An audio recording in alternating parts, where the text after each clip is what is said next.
Setidaknya dalam beberapa minggu terakhir ini, ada dua agama besar yang merayakan kemenangan. Beberapa minggu yang lalu tentu saja kita orang percaya kepada Kristus merayakan Paskah yang suka disebut sebagai hari kemenangan. Kristus bangkit, dia menang mengalahkan maut. Dan hari-hari ini adalah hari raya yang juga diidentikan dengan kemenangan bagi umat Muslim, yaitu kemenangan setelah berpuasa sekian waktu lamanya. Maka kemenangan itu dirayakan dengan sukacita, berhasil mendisiplin diri untuk pantang berpuasa dalam 1 bulan yang sudah ditentukan oleh agama itu. Bicara tentang kemenangan, tentu saja setiap kita kepingin menang. Tidak banyak orang, bahkan jarang orang yang kepingin kalah. Kenapa? Karena memang sudah ada stigma bahwa kekalahan itu adalah sesuatu yang harus dihindarkan. Sesuatu yang tidak boleh ada dalam hidup. Kekalahan itu identik dengan yang negatif, yang buruk. Dan pikiran konotasi negatif terhadap kekalahan inilah yang menyebabkan orang anti sama sekali terhadap kekalahan, yang berarti dia akan menjadi sulit untuk menerima kekalahan, sehingga dia selalu ingin menang. Bahkan dengan segala cara dia berusaha sedapat mungkin untuk menang dan tidak mau kalah. Padahal ada satu paradoks yang patut kita bangun antara menang dan kalah. Kalau sebelumnya menang dan kalah itu dikontraskan sebagai sebuah kontradiksi, menang lawannya kalah, kalah lawannya menang, maka kalau diparadokskan sebenarnya keduanya itu diperlukan oleh manusia. Dalam arti apa? Karena secara realistis tidak bisa tidak, setiap orang pernah mengalami yang namanya kekalahan dalam hidupnya. Secara realistis pula dalam dunia yang serba tidak sempurna dan manusia yang tidak sempurna, bisa terjadi kekalahan di dalam hidupnya. Dan karena itu kita perlu berdamai dengan kekalahan. Karena sesuai dengan tajuk renungan hari ini, kita patut belajar untuk bagaimana terima kalah, baru kita bisa beroleh menang. Saya Nikolas Kurniawan menemani lagi dalam Sabda Tuhan yang hari ini diambil dari 2 bagian firman Tuhan. Pertama dari Mazmur 44 ayat 7-9. Sebab bukan kepada panahku aku percaya, dan pedangku pun tidak memberi aku kemenangan. Tetapi Engkaulah yang memberi kami kemenangan terhadap para lawan kami. Dan orang-orang yang membenci kami, Engkau Tuhan beri malu.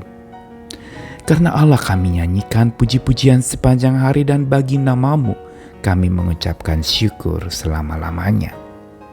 Satu ayat lagi dari Yohanes pasal 12 ayat yang ke-24. Yesus berkata, Aku berkata kepadamu, sesungguhnya jikalau biji gandum tidak jatuh ke dalam tanah dan mati, ia tetap 1 biji saja. Tapi jika ia mati, ia akan menghasilkan banyak buah. 2 bacaan Sabda Tuhan hari ini, pertama dari Mazmur 44 yang sudah sering kita pahami dan pelajari.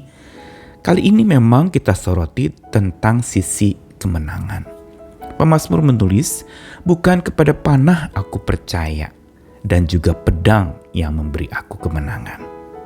Sebuah statement atau pernyataan yang sangat realistis bahwa memang bukan panah dan pedang atau senjata-senjata yang memberi kemenangan. Tetapi dilanjutkan ayat selanjutnya, Engkaulah Tuhan yang memberi kami kemenangan. Dan bukan itu saja, Engkau juga yang memberi orang-orang yang membenci kami itu menjadi malu. Ini mau menegaskan kepada kita bahwa sumber kemenangan kita adalah dari Tuhan. Tapi bukan berarti karena sumber kemenangan dari Tuhan, kita tidak pernah kalah dan tidak boleh kalah. Tetapi justru di sini kita melihat bagaimana Pemazmur menyadari bahwa kemenangan itu sumbernya dari Tuhan. Kalau dari manusia akan ada banyak kekalahan, tapi kalau yang dari Tuhan itu akan membawa dan mengiring seseorang kepada kemenangan. Alkitab sebenarnya membuat semacam paradoks antara kalah dan menang. Bahwa untuk seseorang menjadi menang, dia bahkan harus melewati jalan kalah. Untuk dia bisa hidup, dia harus ada bagian hidupnya yang dimatikan. Bukankah ini paradoks yang seringkali dikontradiksikan? Mati dan hidup, kalah dan menang. Tetapi setidaknya kita akan melihat bahwa kandungan paradoks antara menang dan kalah itu juga tercantum di dalam apa yang tadi Yohanes 12 tuliskan. Ini adalah bagian di mana Yesus memberitakan tentang kematiannya.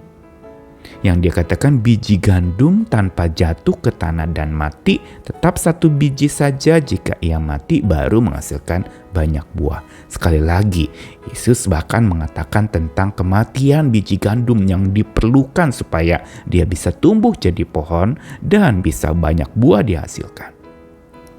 Ini memberitahu kepada kita bahwa kematian bukan musuh, tetapi kematian itu adalah satu fakta yang patut diterima. Begitu juga diidentikan dengan kekalahan dan kemenangan. Kematian dan kebangkitan, bukankah dua ini yang sering disebutkan di dalam masa Paskah? Dia mati, 3 hari dikuburkan, lalu bangkit di hari ketiga.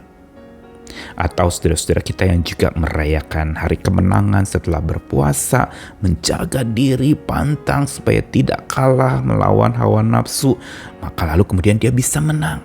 Ada perjuangan di sana.